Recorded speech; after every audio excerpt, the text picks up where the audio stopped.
Isang mapagpalang umaga po sa bawat isa. Purihin ng Panginoon sa umagang ito. Ang gawain po ng Panginoon sa umagang ito ay nagmumula po sa Door of Faith Hsinchu, Taiwan.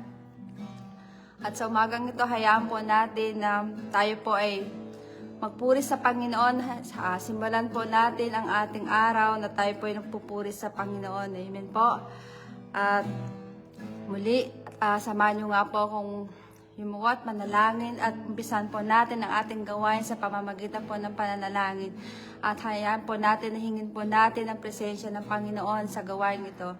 Oh, hallelujah, hallelujah. Purihin kayo, Panginoon, sa umagang ito. Nagpapasalamat kami, Panginoon, sa panibagong araw, panibagong buhay na pinagkaloob niyo po sa bawat isa, Lord God. Hallelujah, hallelujah. Salamat, Panginoon, na patuloy niyo pinaparanas sa amin, Panginoon. Ang iyong mayamang pagsama, ang iyong mayamang biyaya, Panginoon, sa amin, Lord God. Hallelujah, hallelujah. Sa umagang ito, Panginoon, inilalapit ko po ang gawain. Patuloy na ibaba niyo po ang iyong presensya sa umagang ito, Lord God. Pagamat ito man ay online, Panginoon, hallelujah. Patuloy na samahan niyo po kami, Panginoon, sa inyong gawain, Lord God. Hallelujah. Apart from you, we can do nothing, Lord God. At sa magsahahayag ng iyong mga salita sa umagang ito, patuloy niyo po siyang samahan. Patuloy na kayo, Panginoon, ang magsalita. Hayaan niyo, Panginoon, gamitin niyo lamang ang kanyang buhay sa paghahayag ng iyong mga salita, Lord God. Ano mang mga salita na nais niyong ipahayag sa amin, Panginoon. Patuloy na tulungan kami na banal na Espiritu na maunawaan namin to. Tulungan kami na banal na Espiritu na matanggap namin inyong mga salita, Lord God. Naniniwala kami sa bawat salita niyo, Panginoon, ay nandun yung pagpapala. Ay nandun yung pagpapalo, Lord God. Nandun yung pagtuturo, Panginoon. Hallelujah. Dan yung mga salita, Panginoon, ay siyang tunay na buhay at makatotohanan, Lord God.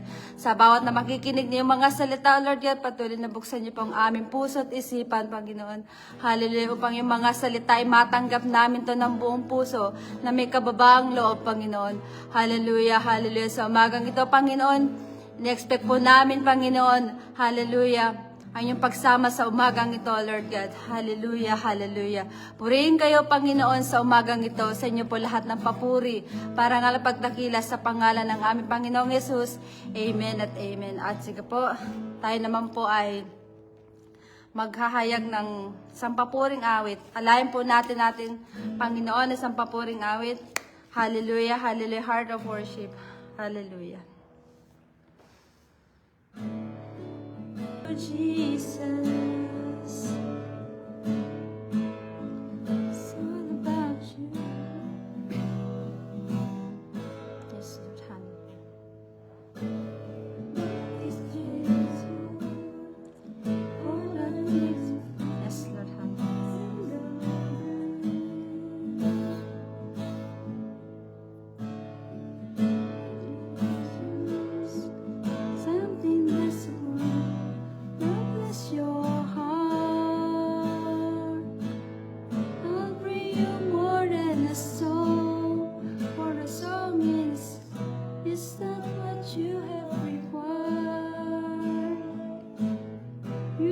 Much deeper within, to the way things appear. You're looking into my heart. I'm coming back to the heart of worship.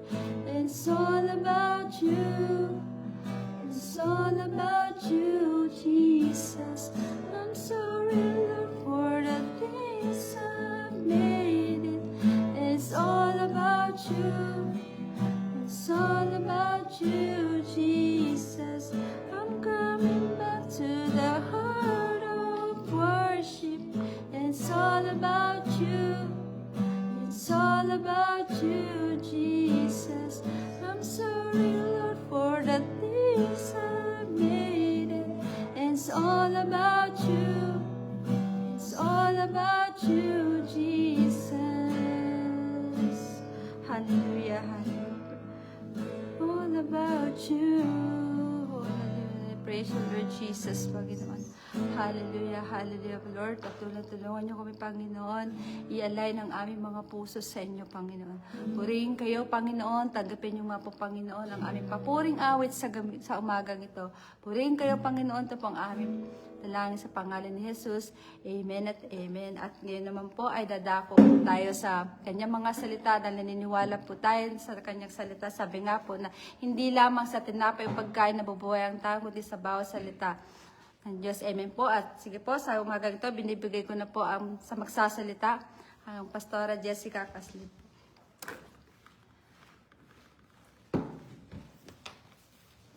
Amen. Purihin ng Diyos sa umagang ito. Tayo po ay mag-aaral ng kanyang salita.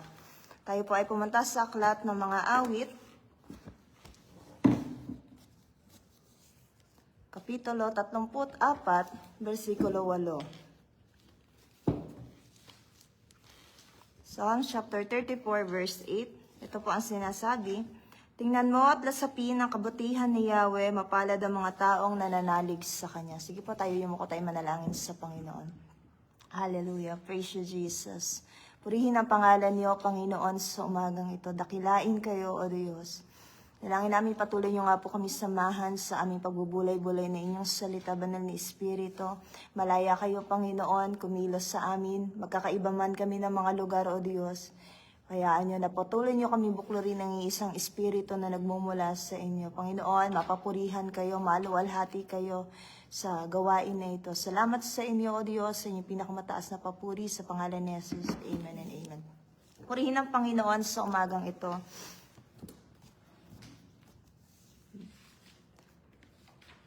Marahil po, simula nung bata tayo ay naririnig na natin na yung salitang God is good, di ba po?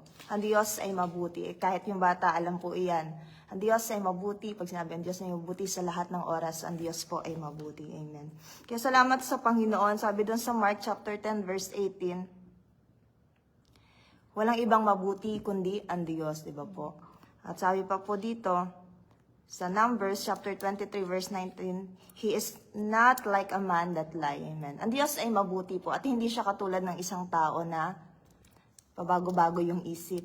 Diba po? Ang tao minsan pag may pinangako, hindi po natutupad, di ba po? Pero ang Diyos, kung ano yung sinabi niya, ay totoo pong gagawin ng Panginoon. Kaya salamat sa Panginoon. Mag-aaralan po tayo ng mga ilang, sabi dito, how God show His goodness towards us. Unang bagay po. Sabi dito, He let our eyes open and keep us alive. Di ba po? Ayan po yung isang napakalaking blessing na ibinibigay sa atin ng Panginoon bawat araw. Alam naman po natin na hindi lahat po ng tao ay nagkakaroon ng opportunity na bawat araw, bawat umaga ay mamumulat pa yung mga mata natin, may buhay pa po. Di ba po? Lalo na ng panahon ng COVID,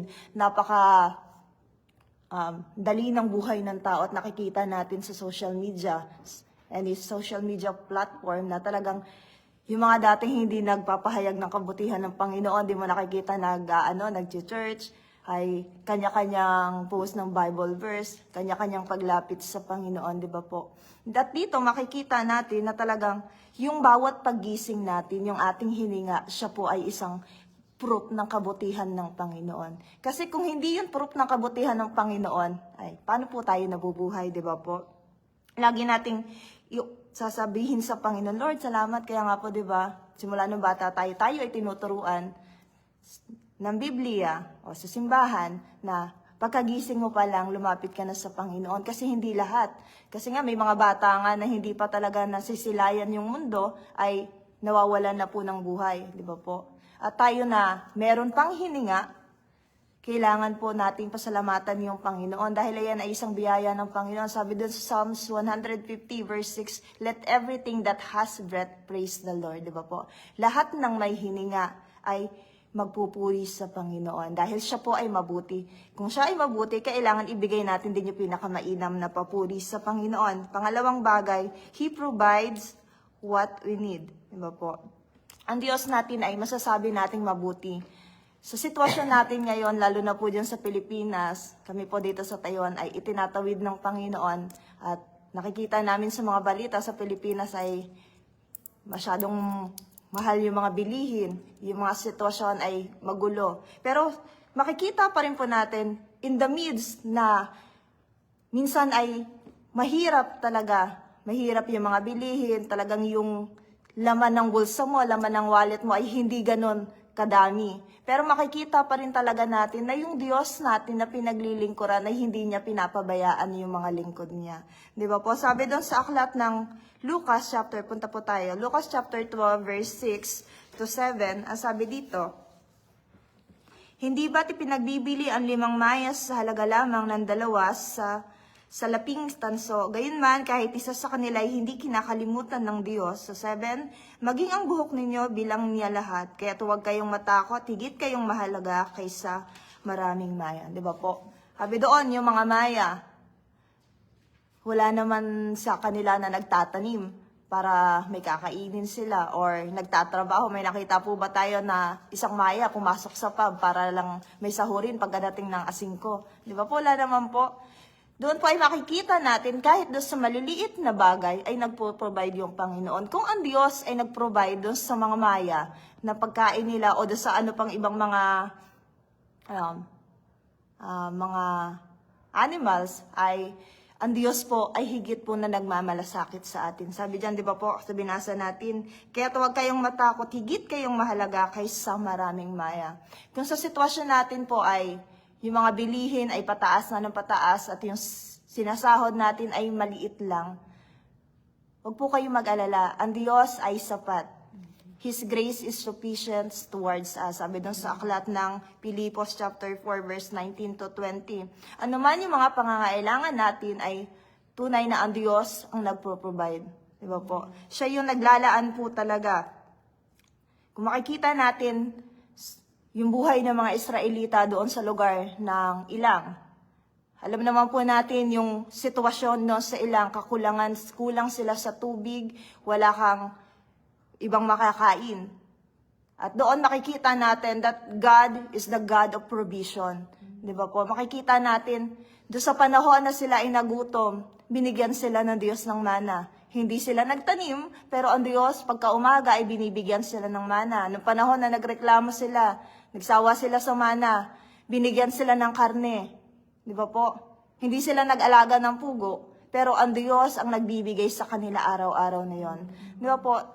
Minsan lang tayong mga tao ay hindi lang tayo talaga marunong makontento, di ba po? Pero kung ating titingnan talaga, hindi tayo kailanman pinagkukulang ng Panginoon. Kahit sabihin natin na yung isang tao ay madaming trabaho, pero kung hindi ka talaga umaasa sa Panginoon, alam nyo po, magkukulang at magkukulang ka po. Maraming mga tao na maraming business, pero kapag ka nawala, ay, di ba po, stress na stress. Pero tayo mga lingkod ng Panginoon, kahit na yung bulsa natin ay konti na lang yung laman, malapit na mabutas, di ba po? Pero nakakapanatili pa rin tayo nakangiti. Dahil alam natin na yung Diyos na pinaglilingkuran natin ay kailanman hindi tayo papabayaan. Amen po ba? Amen. Amen. Lagi nating panghawakan po yan. At sa mga panahon na talagang wala tayo ibang maaasahan, doon natin makikita talaga yung biyaya ng Panginoon. Di ba po? Maraming mga pagkakataon na makikita natin kung paano kumilos yung Panginoon. Iba't ibang mga pagkakataon, iba't ibang mga sitwasyon kung paano nagpo-provide yung Panginoon. Minsan gumagamit ang Diyos ng mga tao para ibigay yung pangangailangan natin, di ba po? Hindi ka pa man minsan nananalangin, pero may kumakatok na sa pinto mo, may nag-aabot na sa'yo, di ba po? Dahil alam ng Diyos yung pangangailangan ng mga anak niya. At kung alam ng Diyos yung pangangailangan ng mga anak niya, ano pa po ba yung dapat nating ipag-alala? Di ba po? Lagi nating alalahanin, ang maya ay hindi nagtatrabaho, pero pinapakain ng Panginoon. How much more tayo, di ba po? Lagi tayong umasa doon sa biyaya ng Panginoon. Lagi tayo umasa doon sa tulong na nagmumula sa Panginoon. Sabi pa po dito, sa pangkatlong bagay, He make himself as our shield during tough times. Di ba po? Doon sa mga panahon na may hirap, na mabibigat, ang Diyos yung nagiging nating kanlungan. He is our fortress, sabi dyan. Punta tayo doon sa aklat ng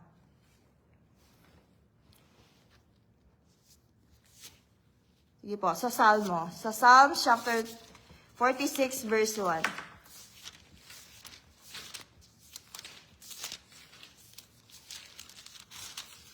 Sabi dito, Ang Diyos ang aking lakas at kanlungat at hadang saklolo kung may kaguluhan. Di ba po? Dito makikita natin na ang Diyos talaga, siya yung ating fortress. He is our refuge. Di ba po? Pag sinabing fortress or refuge, siya po yung kanlungan natin. Sa panahon na magulo, merong Diyos tayo na matatakbuhan. Yan nga po, di ba sa awit, siya yung ating kanlungan. Ibig sabihin, sa panahon na nahihirapan tayo, pwede tayong umiyak sa Panginoon. Sabi pa po dito, sabi doon sa Deuteronomy, chapter 26, 7-9, when we cry to the Lord, He hears us. Di ba po? Sa mga panahon na tayo ay umiiyak, lumalapit sa Panginoon, lagi nating alalahanin, nakikinig po ang Diyos natin. At hindi niya po hahayaan na lagi tayong umiiyak. Amen po ba? Kung ating aalalahanin doon sa story ni Haring Jehoshaphat, sa panahon na sila ay napapaligiran na ng mga kalaban, ano po yung ginawa nila sa Panginoon? Di ba po, lumapit sila. Yung buong kaharian ay lumapit sa Panginoon. Nag-ayuno sila at nagpuri sila sa Panginoon. At nakita nila na ang Diyos talaga yung kanilang sandigan. Nakita nila na ang Diyos talaga yung kanilang kanlungan. At nalaman, alam niya, Haring Jehoshaphat, na wala siyang ibang dapat lapitan kundi yung Diyos. Di ba po? Kung titingnan nyo, kasi nakapaligid na lahat ng kalaban sa kanila eh. At para bang wala na akong ligtas. Parang wala ka ng kakampi. Pero makikita natin na talagang yung kabutihan ng Diyos ay lagi naroon sa kanyang mga lingkod. Hindi niya hahayaan na yung kanyang mga lingkod ay mapahamak. Amen. At isa pa pong story, doon sa story ni Haring Hezekiah. Sa panahon din na napapaligiran sila. Di ba po? At talagang ibinabagsak sila ng kaaway. Anong response yung ginawa ni Haring Hezekiah? Di ba po nanalangin siya? At nung nanalangin siya, tinugon siya ng Panginoon. Di ba po? Ipinagtanggol ng Panginoon yung bayan niya. Ganyan po tayo kamahal ng Panginoon. Sa mga panahon na nahihirapan tayo, di ba po, marami na tayong mga testimony niyan, iba't iba man yung mga testimony natin, pero isa lang po babagsakan yan, mabuti ang Panginoon. Di ba po? Kaya nga nasasabi natin, God is good all the time. And all the time, God is good. Di ba po? Kaya nga po yung mga taong hindi nakakakilala sa Panginoon, sinasabi nila, yung mga Kristiyano yan na yan ay may sira yung ulo. Tatawa ngayon, mamaya iiyak. Ang laki-laki ng problema, pero bakit ba nakukuha pa rin nilang ngumiti? Namatayan na nga yan, di bakit nakakatawa pa rin yan? Di ba po? Kasi hindi nila malaman, hindi nila alam, hindi nila nauunawaan na yung Diyos nating pinaglilingkuran ay higit doon sa sitwasyon na meron tayo. Di ba po? Hindi nila alam na talaga yung kanlungan natin ay yung Panginoon. Oo, minsan iiyak tayo. Normal lang naman po tayong umiyak eh. Kung hindi tayo marunong umiyak ay mahirap po iyon. Tayo ay hindi normal na tao. Di ba po? Normal lang na umiyak sa Panginoon. Sa panahon na mahirap, pwede naman tayo umiyak eh. Kaya nga sabi doon sa Hebreo chapter 4 verse 16, malaya na tayo lumapit doon sa mahabaging trono ng Panginoon. Diba po? Sa panahon na nahihirapan tayo, huwag tayo mag-atubili na lumapit doon sa mahabaging trono ng Panginoon. At kapag lumapit na tayo doon sa mahabaging trono ng Panginoon, ano sabi pa po doon sa mga sumusunod na verse? Tatanggapin natin yung awa, yung biyaya ng Panginoon at siya yung magtatawid po sa atin sa pagdating na mahihirap na sitwasyon. At kaya po, bilang mga lingkod ng Panginoon, huwag tayo magsawa. Wala pa man mabigat na sitwasyon na dumarating sa atin. Wala man problema tayo na malaki na isipin ngayon. Ngayon pa lang po, lumapit na tayo sa mahabaging trono ng Panginoon. Para pag dumating man yung malaking problema, ay hindi tayo mabuwal. Sabi doon, para makapanatili tayong nakatayo sa harapan ng Panginoon. Amen. Salamat sa Panginoon. Lagi nating alalahanin po, ang Diyos ay mabuti po sa lahat, sa ating mga buhay.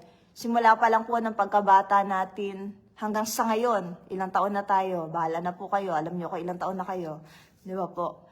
At mapapatunayan natin kahit in every small details of our lives, situation na nangyari sa ating mga buhay, makikita natin, ay oo, mabuti nga ang Panginoon. Kasi pag inisip natin yung problema, Alam niyo po, kapag nakapokus lang tayo doon sa problema, hindi mo mauunawaan na mabuti ang Panginoon. Pero kapag inisip mo yung doon sa problema na yon na itinawid ka ng Panginoon, talaga pong mapapatunayan natin, may problema ako nung panahon na to, noong 2022, ito yung kinaharap ko na problema. Pero salamat sa Panginoon, itinawid ako ng Panginoon. Di ba po, hindi ka hinayaang mabuwal. Hindi ka hinayaan ng Panginoon na mawala ka sa pananampalataya ng dahil sa sitwasyon na iyon.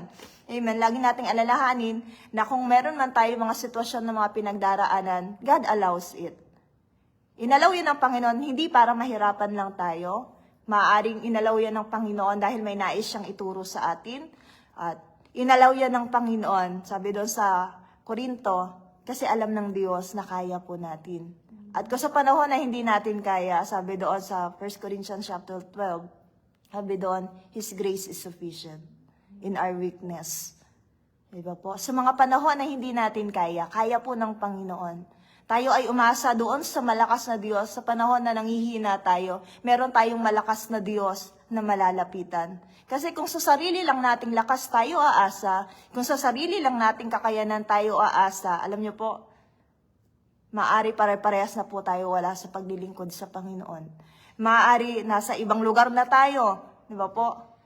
Wala na tayo sa Panginoon. Pero nang dahil ang Diyos ay mabuti, di ba po, pwede tayong umasa sa tulong ng Panginoon. Kaya nga sabi doon sa Psalms 121, verse 1, hanggang sa mga sumusunod, He is our help. Di ba po? Ang Diyos ang ating tulong. Sabi doon, tumingin ako sa bundok, saan manggagaling ang tulong ko? Di ba po? Sabi doon, but my help comes from the Lord, maker of heaven and earth. Kung ang Diyos siya yung naglikha ng langit at lupa, ano pa po ba yung hindi kayang gawin ng Panginoon? Sabi doon sa aklat ng Jeremiah, He is a limitless God. Ang Diyos natin ay hindi natin pwedeng limitahan yung kakayanan ng Panginoon. At tayo bilang mga lingkod ng Panginoon, lagi nating pagbulay-bulayan yung kabutihan ng Panginoon. Di ba po? Sa mga mabibigat na sitwasyon, isipin natin, tinawid ako ng Panginoon sa dating mabigat na sitwasyon na to. At alam ko na yung Diyos ang magtatawid pa rin sa akin sa pinagdaraanan ko ngayon. Amen. Hindi nagbabago ang Diyos. Kaya sabi doon sa Hebreo, He is the same yesterday, today, and forever. Ano man yung magiging sitwasyon, iba't iba man yung sitwasyon, o umulit man yung sitwasyon na meron ka ngayon, ang Diyos pa rin po ay mabuti. Hindi natin pwedeng bawasan yung kabutihan ng Panginoon sa mga bibigat na sitwasyon o kung yung paulit-ulit na sitwasyon. Masasabi pa rin natin, ang Diyos po ay mabuti. Patuloy nating ibigay yung buong pagtitiwala sa Panginoon. Kasi kung sa Diyos talaga tayo nagtitiwala, alam niyo po, yung tugon ay nandoon sa Panginoon. Yung pagliligtas ng Panginoon ay laging nasa atin. Diba po? Lagi nating alalahanin, ang paningin ng Diyos ay nandoon sa mga lingkod niya na hinalulugdan na matutuwid. At kung tayo po ay totoong lingkod ng Panginoon, huwag ka pong mag-alala kung meron ka sitwasyon na pinagdaraanan, tutulungan at tutulungan ka ng Panginoon. Sabi ko nga po kanina, okay lang umiyak, pero not all the time ay iiyak po tayo ng iiyak. Sa mga panahon, kaya nga po sabi doon sa Ecclesiastes chapter 3, there are seasons for everything. May panahon ang lahat ng bagay. May panahon na iiyak ka, may panahon naman na ngingiti ka, di ba po? Hindi naman sinabi ng Panginoon na lagi ka na lang umiyak. Kaya nga po sabi sa Psalms, joy comes in the morning. Di ba po? Weeping, sabi doon, pwede kang umiyak, magdamag, pero pagkadating ng umaga ay bibigyan ka ng Panginoon ng kagalakan. Amen. Ayan yun na ibibigay ng Panginoon. Lagi tayong umasa sa tulong ng Panginoon. Amen. Salamat sa Panginoon. Mga apat po na bagay, sabi doon, He suffered for us to be saved. Sabi dito, alam naman po natin, sa Isaiah chapter 53, verse 4 to 5, di ko na po babasahin. Alam naman po natin na mapapatunayan talaga natin, isa po talaga sa katunayan na ang Diyos ay mabuti nang dahil inalay niya yung buhay niya po para sa atin. Di ba po? Doon sa panahon na hindi pa tayo kaibig-ibig, doon sa panahon na hindi pa tayo talaga kumikilala ng lubusan sa Panginoon, inabot na po tayo ng Diyos. Amen po? Kaya po tayo lahat ngayon ay nandito, nag-aaral ng salita ng Diyos Kung bakit tayo pumupunta sa church, kung bakit tayo ay nakakapanatili sa Panginoon, dahil alam natin na meron Diyos na nagmahal sa atin, meron Diyos na namatay para po sa ating mga kasalanan. At masasabi natin talaga na ang Diyos ay mabuti. Amen. Doon pa lang po sa isang bagay na yon, ay masasabi natin ang Diyos ay mabuti. Di ba po? Sino ba yung kayang mag-alay ng buhay para sa taong makasalanan? Sino ba yung iba na kayang mag-alay ng buhay niya? Di ba po? Para naman doon sa hindi naman kaibig-ibig, hindi naman deserving para doon sa pagmamahal na iyon, di ba po? Pero kung titingnan natin, ang Diyos Ama ay ibinigay po ang Panginoong Jesucristo, di ba po? Kay isa-isang anak niya, sabi doon sa John 3:16. Kanyang bugtong na anak ay ibinigay niya po para sa kapatawaran ng kasalanan po nating lahat. Di ba po? Kahit ng mga taong nasa labas, gusto na sila po iligtas ng Panginoon. Tinapos na ng Panginoon doon sa krus ng Kalbaryo. So, salamat sa Panginoon sa umagang ito. Isang bagay pa po. Sabi dito, He showed His goodness by leading us to the right path. Papunta pa po tayo sa Psalms.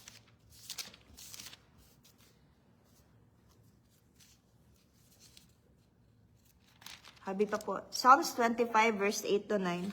Sabi dito, si Yahweh ay mabuti at siya'y makatarungan, itinuturo niya sa makasalanan ng tamang daan, sa mga pagpakumbaba siya ang gumagabay, sa kanyang kalooban, kanyang inaakay. Amen.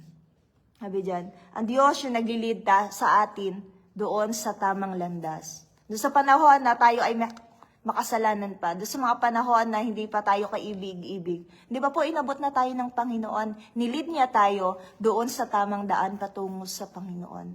At talaga masasabi natin na ang Diyos ay mabuti. Isang verse pa po.